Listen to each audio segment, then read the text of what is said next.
देखो आपका भाषा मुझे नहीं आता है और महाराष्ट्र का सिर्फ आतंकवादी से टकली आता है, बस इसके अलावा कुछ नहीं आता है। नमस्कार, वंदे मातरम। यहाँ तो ठंडा नहीं है, दिल्ली में ठंडा है, प्रयागराज में खूब, अभी यहाँ से जाऊंगी मैं 3 डिग्री में गंगा स्नान कर करके खुद को पवित्र करूंगी। 32 साल से मुसलमान हूँ, अब सनातनी मुसलमान बनने के लिए खूब जा रही हूँ, खुद को पवित्र करने के लिए जा रही हूँ। जोर से बोलो, सियावर रामचंद्र की। जोर से बोलो, सियावर रामचंद्र की। सियावर रामचंद्र की। सियावर रामचंद्र की। हर हर महादेव, हर हर महादेव। बोलो छत्रपति शिवाजी महाराज की। बोलो छत्रपति शिवाजी महाराज की। बोलो छत्रपति शिवाजी महाराज की। वंदे वंदे वंदे वंदे भारत माता की। भारत माता की। भारत माता की। सनातन धर्म की। सनातन धर्म की। जय जय हिंदू राष्ट्र। मंच पर उपस्थित मेरे आदरणीय सभी, सब बड़े हैं मुझसे, यहाँ पर सबसे छोटी मैं हूँ मंच पर, तो अगर कोई भूल चूक हो जाए तो माफ करें। और स्वामी जी का मतलब शीश झुका करके, चरण छू करके मैं आशीर्वाद लेती हूँ। और स्वामी जी को पता है कि मैं उनको पिता स्वरूप मानती हूँ और कभी भी उनका फोन आता है तो मैं यही कहती हूँ, बिल्कुल सही कहा, आदेश कीजिए प्रभु, मैं यही कहती हूँ। जादव भाई को मैं नमन करना चाहूंगी शीश झुका करके। मैं उनको बहुत बहुत धन्यवाद कहना चाहूंगी कि उन्होंने मुझे इस काबिल समझा कि कर्नाटका की सरजमीन पर आकर करके जय जय श्री राम का नारा एक मुसलमान बेटी लगा सकती है और कुंभ मेला में जाकर के स्नान करके खुद को पवित्र कर सकती है, तो कर्नाटका की इस सरजमीन पर भी भाषण दे सकती है। रास्ते से आ रही थी तो थप्पड़ वाला झंडा बहुत देखा थप्पड़ वाला झंडा। 53-54 साल जनता को थप्पड़ वाला झंडा बहुत दिखा था। यहाँ के मुख्यमंत्री को भी अक्सर मैं टीवी चैनलों पर उनकी चुम्मा चाटी वाली हरकतों पर टारगेट में लेती हूँ। आपने देखा होगा, कभी महिला कार्यकर्ता को चुम्मा चाटी करते हैं, कभी कभी प्रवक्ता को कर देते हैं और कभी कभी तो कोई अभिनेत्री आती है तो उसको भी उसमें भी चिपक लेते हैं और कभी कभी तो पत्रकार यहाँ पर बैठे हैं और मेरे पास पूरी लिस्ट है कि किस किस महिला पत्रकारों से उन्होंने चिपका चिपकी चुट्टा चुट्टी करने का कोशिश किया रखा है, तो वो मुझे पता है। 28 वर्षों से हिंदुत्व के लिए, कर्नाटका की इस धर्म का जोश भरने के लिए ये महफिल सजती है, ये मीटिंग होती है, लोग एक जगह आते हैं, उसके लिए भी मैं शीश झुका करके जादव जी को नमन करना चाहूंगी कि बहुत बड़ा काम कर रहे हैं, बहुत भला काम कर रहे हैं कि सोए हुए हिंदुओं को जगा रहे हैं। क्योंकि हमारे देश में 53-54 साल न जाने कौन सा नशा फूंक करके हमारे हिंदू भाई और बहन सो गए थे, लेकिन जैसे जैसे भगवान राम का नारा गूंजता रहा वैसे वैसे हिंदू जागते रहे। जैसे जैसे सनातन धर्म से योद्धा जादव जी जैसा निकलता रहा वैसे वैसे हिंदू जागते गए और लाखों करोड़ों वर्षों की तपस्या पूरी हुई और भगवान राम लल्ला अपने जगह पर प्राण प्रतिष्ठा हो पाया, हम अपनी आंखों से देख पाए। तब अगर हिंदू एक हो जाता तो कभी भी इतना इंतजार ना करना पड़ता। अभी भाई साहब कह रहे थे कि जो होता है अल्लाह की मर्जी से होता है। अब इसको मैं विस्तार में बताऊंगी, अरबी भाषा के साथ बताऊंगी, अल कुरान के साथ बताऊंगी, लेकर आई हूं आपके लिए।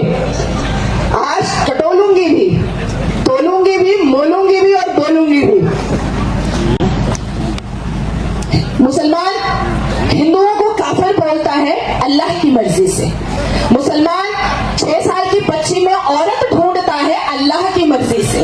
मुसलमान चांद शादी करता है अल्लाह की मर्जी, अपनी अम्मा को भी गालियां परोसता है अल्लाह की मर्जी से। मुसलमान जंग बदर और जंगे करबला करता है अल्लाह की मर्जी से। तो फिर मुसलमान मस्जिद में जो बलात्कार करता है वो भी तो अल्लाह की मर्जी से ही करता है ना। तो फिर मुसलमान मजार के अंदर जो बलात्कार करता है वो भी तो अल्लाह की मर्जी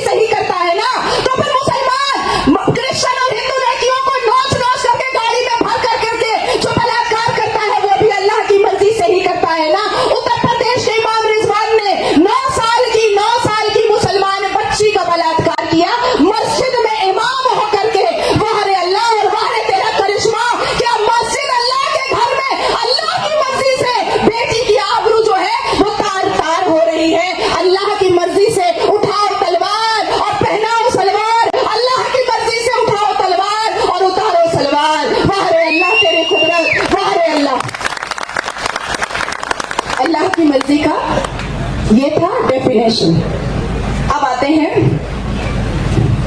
मैं सबसे पहले कहना चाहूंगी कि 11 दिन मैं महाराष्ट्र में थी इलेक्शन के वक्त में। हालांकि ये कर्नाटका है, यहाँ तो बाबरी लोग हैं, औरंगजेबी लोग हैं, यहाँ तो थप्पड़ वाले लोग हैं। नहीं, यहाँ पर नहीं, ये जो राज्य है उसके बारे में बात कर रही हूँ। यहाँ पर तो अरे मैं उनके घर में भी सुरक्षित हूँ, कलेजा नोच के खाने वालों में से हूँ, मेरा कोई ना बिगाड़ सकता, क्योंकि मैं भगवान राम को मानती हूँ, अल्लाह को नहीं मानती।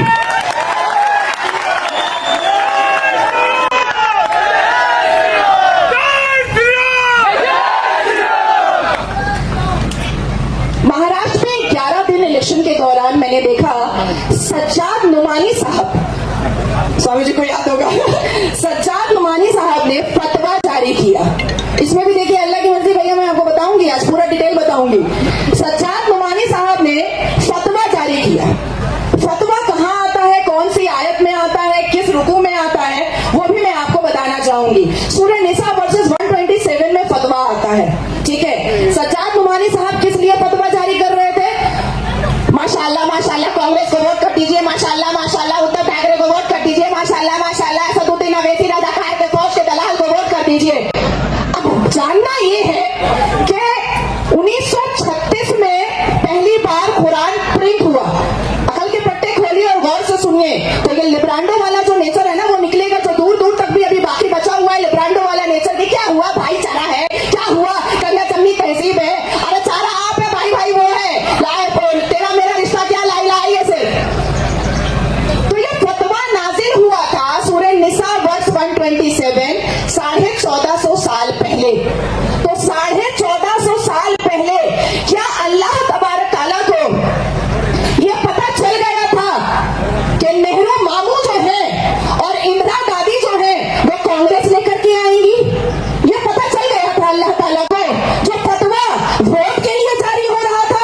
यही बात मैंने सज्जाद नुमानी के नुमाइंदे से, उनके दलालों से डिबेट में पूछ लिया, तो कह दिया नाजिया आवारा औरत है। मैंने उस पर भी कह दिया कि अल्लाह की मर्जी से आवारा हो गई हूं, नहीं तो बिल्कुल ना होती।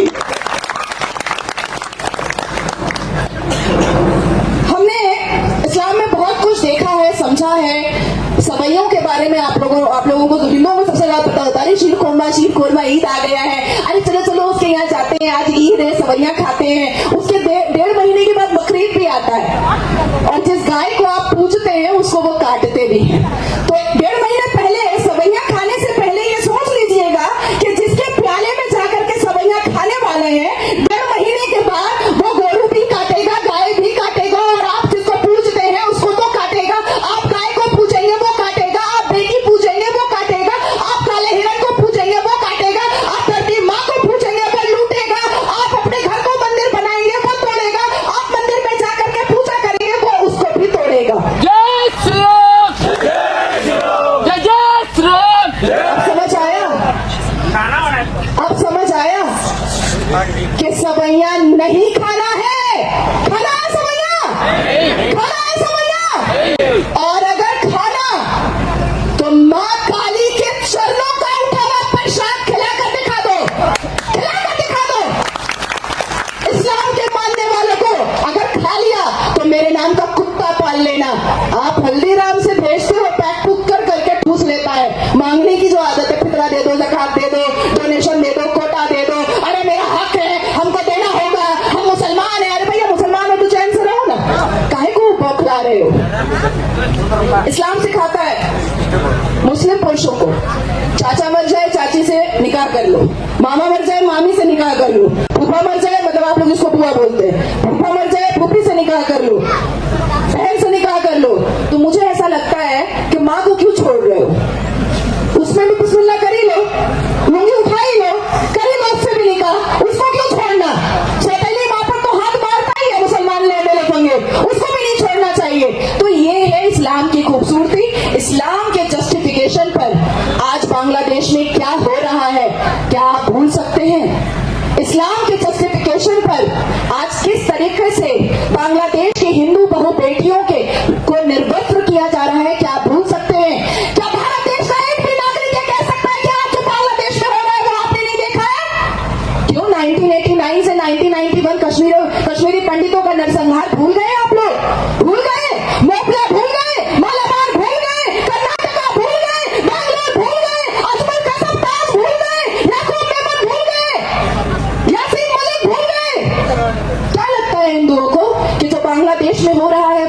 नहीं हो सकता है? क्या लगता क्या है आप लोगों को? आप जिस वक्त समर वेकेशन मनाते हैं, आप जिस वक्त छुट्टियां मनाते हैं, आप जिस वक्त परिवार के साथ एक एक महीने विदेश घूमने जाते हैं, उस वक्त मजारों के अंदर ट्रेनिंग दी जाती है कि हिंदू की बहू बेटियों को कैसे लूटना है, फुसलाना है और निपटाना है। जिस वक्त आप गर्मी की छुट्टी अपने बाल बच्चों के साथ मनाने के लिए जाते हैं, विदेश की यात्रा करते हैं, उस वक्त मस्जिदों के अंदर ये बताया जाता है कि कैसे कैसे गज़वाए हिंद का प्रोग्राम और स्ट्रैटेजी सेट करनी है। समझ में आ रही है बात? आप दूसरी दुनिया में चल रहे हैं, आपको ऐसा लगता है कि सब भला है, सब मोदी जी संभाल लेंगे। एक घर एक व्यक्ति नहीं संभाल सकता है, सारे घर के लोगों को उस घर को संभालना पड़ता है। तो मोदी जी ने, आदरणीय प्रधानमंत्री ने हिंदुत्व को ललकारा है, और अब आप अगर गले से गला नहीं मिलाएंगे तो वो लखनऊ के थिएटर से आवाज आई थी ना कि गज़वाए हिंद होगा, तो यहां पर भी बांग्लादेश हो सकता है। जागना पड़ेगा हिंदुओं को। उठो तो कहो कि हम हिंदू हैं, बैठो तो कहो कि हम हिंदू हैं, सो तो कहो कि हम हिंदू हैं। कहीं जाओ तो तिलक लगाओ, कहीं जाओ तो रुद्राक्ष पहनो, अपना त्योहार और पर्व है तो धोती पहनो। लेकिन अब तो मैं उल्टा देखती हूँ, उल्टा देखती हूँ मैं। दिवाली आती है, सारा आप सिविलाइजेशन और सभ्यता अपनी करते हैं, लेकिन वही उटंगा पैजामा लंबा कुर्ता पहन लेते हैं। क्यों? उटंगा पैजामा लंबा कुर्ता आपकी सभ्यता नहीं है, आपके संस्कार नहीं है, आपका सिविलाइजेशन नहीं है। उटंगा पैजामा लंबा कुर्ता, चिकन की कढ़ाई का कुर्ता, ये आपका नहीं है, आपका धोती है। और धोती से आपकी गैदरिंग पता चलेगी। अब मैं और स्वामी जी भी संभल गए थे, मुसलमानों ने संभल के घर के बाहर में लिख करके रखा है, हाज़िल मिन फज़लिन रब्बी ला इलाहा इल्लल्लाह मुहम्मदुर रसूलुल्लाह, हय्या अलल फलाह हय्या अलल फलाह। क्यों लिख कर रखा है? पता है आपको क्यों लिख कर रखा है? अपनी मेजॉरिटी बताने के लिए संभल में, अपनी तादाद को दिखाने के लिए, अपना दिखाने के लिए कि देखो हम कितने ज्यादा हो चुके हैं संभल में। तुम मंदिर बनाओगे तो कैसे बनाओगे? अब भी अगर हम नहीं जागेंगे तो कैसे चलेगा? हिंदुओं, अब भी वक्त है, जाग जाए। वक़लूहुम हैसा सफ़िक़्तुहुम वअक़रजुहुम हैसा अक़रजुकुम। इसका मतलब ये है, और उनको जहां पाओ कत्ल कर दो, और जहां से उन्होंने तुमको निकाला वहां से तुम भी उनको निकाल दो। काफिरों से दोस्ती करना इस्लाम के मानने वालों पर जायज नहीं है। अब बताइए, अब तो मैं कुरान से बता रही हूँ आपको, मैं तो कुरान से बता रही हूँ, आयत के साथ बता रही हूँ। आयत पढ़ती हूँ और तब फिर उसका तर्जुमा करके बता रही हूँ। अब आप बताइए कि आप इस पर विश्वास करेंगे कि नहीं करेंगे, या अभी भी लिब्रांडो की तरह चाटेंगे कि हम भाई भाई हैं, करना चाहेंगे? मैं पूछना चाहती हूँ भारत की और इस सरजमीन की जितनी बेटियां यहाँ पर बैठी हैं, कि तुम्हें मॉरिशस और मर्दनी बनना है या फ्रिज में रहना है? कट करके बोलो। काली की तरह मॉरिशस का वध करना है, या बिस्मिल्लाह पढ़ करके हिजाबन में जिहादन बन जाना है और फिर से अपनी कोख से मोहम्मद गौरी और तैमूर पैदा करना है? क्या करना क्या चाहती हो? मुझे घिन आती है यार मुसलमान लौंडों से, मैं नफरत करती हूँ, मैं देखती तक नहीं। और कसम खाया था मैंने जब विधवा हुई थी कि अगर दोबारा शादी करूंगी तो सनातनी से करूंगी, नहीं तो जिंदगी भर ऐसे ही रहूंगी। जिस घर में तुम्हारी पूजा की जाती है, जिस समाज में तुमको सर मत्थे रखा जाता है, और जिस धर्म में कई देवियों की पूजा पुरुष करते हैं, देवियों के चरणों पर फूल पुरुष चढ़ाते हैं, उस धर्म को छोड़ करके आप हिजाबन और जिहादन बनने जाती हैं। डकैत की तरह नकाब पहन लेती हैं, चोर की तरह अपनी आइडेंटिफिकेशन छुपाती हैं। Shame on you. मुसलमान बेटियां अब नफरत करने लगी हैं, मुसलमान लौंडों से घृण करने लगी हैं। अभी मैं और दीदी आ रहे थे गाड़ी से, हम लोगों ने बात किया कि कश्मीर में मुसलमान बेटियां मुसलमान लड़कों से शादी नहीं करना चाहती, और इसकी वजह 2022 का डेटा है कि मुसलमान लौंडे लफंगे, एक तो बेहुदा बदतमीज आवारा लुच्चा लफंगा तो होते ही होते हैं, साथ साथ में नशेड़ी गंजेड़ी भी होते हैं। और क्या पता कि मुझसे शादी करने के बाद सुबह में अपनी अम्मा के बिस्तर पर मिलेगा? क्या पता? कोई पता नहीं है ना। इनके लिए तो अल्लाह के जस्टिफिकेशन पर कुछ भी हो जाता है। फूफू की बेटी, चाची की बेटी, मामू की बेटी, नानी की बेटी, दूर की मासी की बेटी, अपने चाचा की बेटी, अपने भाई की बेटी, अपने दादा की बेटी, अपने नाना की बेटी, बस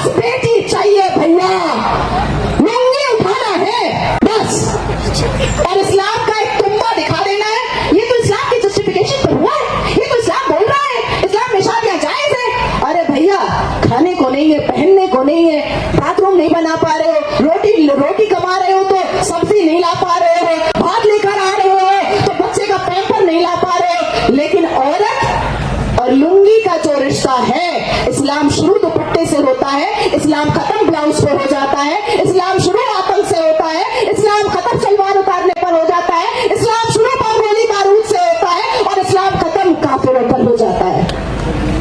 तेरा मेरा रिश्ता क्या ला इलाहा, यही कहता है ना मुसलमान। तो फिर अफगानियों को और पाकिस्तानियों को आप अभी जियो पॉलिटिक्स में देख रहे हैं, दोनों एक दूसरे को कूट रहा है, दोनों कूट रहा है ना। पाकिस्तान अफगानिस्तान के मुसलमान को कूट रहा है और अफगानिस्तान पाकिस्तान के मुसलमान को कूट रहा है। तो कहां गया तेरा ला इलाहा इल्लल्लाह? गटर में गया क्या? नाले में चला गया क्या तेरा ला इलाहा इल्लल्लाह? अगर रिश्ता मुसलमान का मुसलमान से ला इलाहा से है तो ये गटर में चला गया क्या, जो पाकिस्तान अफगान को मार रहा है और अफगान पाकिस्तान को मार रहा है? मैंने हजारों लाखों बार कहा है कि इनके मुंह में लत लग गई है, इनकी लुंगी में नशा आ चुका है।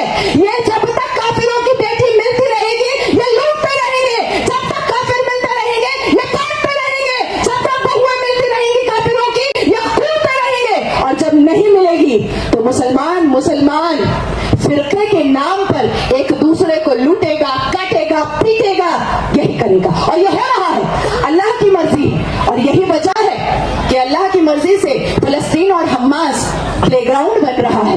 मैं तो इजराइल को समर्थन देती हूँ और इजराइल को मैं ऑनर करती हूँ, और मुझे लगता है कि इजराइल की नेतन्याहू की कोई स्ट्रैटेजी आई विश कि हमारे भारत में भी आ जाए, तो वो स्ट्रैटेजी में थोड़ा हैदराबाद में चला दूं, वो स्ट्रैटेजी में थोड़ा बैंगलोर में चला दूं, वो स्ट्रैटेजी में थोड़ा पश्चिम बंगाल में चला दूं, वो स्ट्रैटेजी में थोड़ा सदुद्दीन अवैसी के घर में चला दूं, वो स्ट्रैटेजी में थोड़ा कर्नाटका में चला दूं, वो स्ट्रैटेजी मैं अकबर के पूजने वाले और अकबर और बाबर के कब्रिस्तान में जाकर के ला इलाहा इल्लल्लाह मुहम्मद रसूलुल्लाह पढ़ने वाले, अशहदु अल्ला इलाहा इल्लल्लाह व अशहदु अन्ना मुहम्मदन रसूलुल्लाह पढ़ने वाले कांग्रेसियों के भी घर पे चला दूं।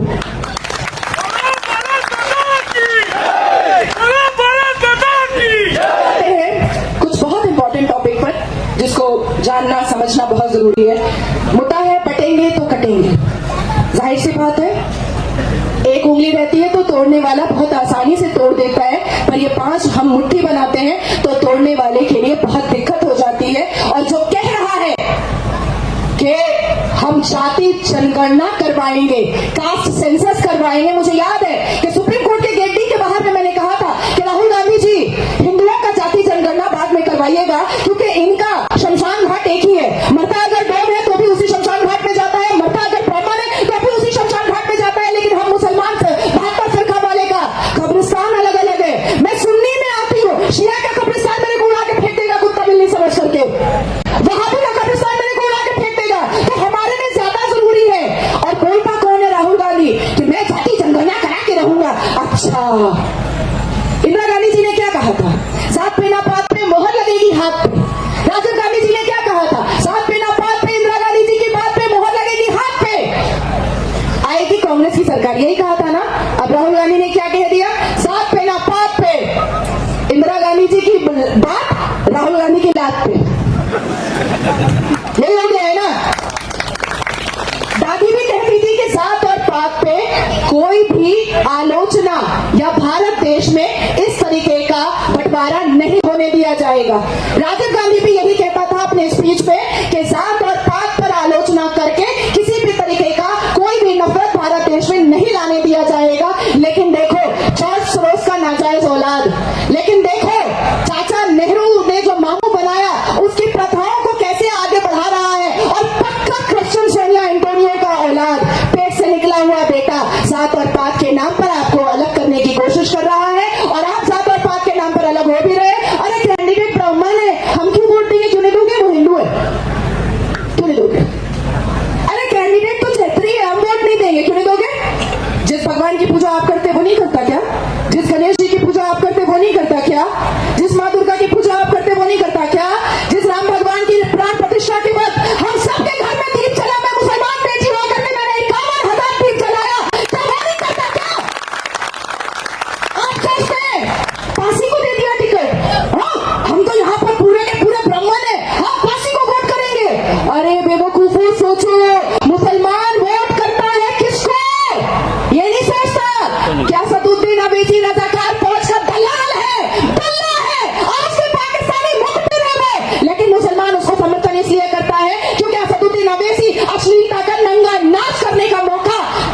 है मुसलमानों को।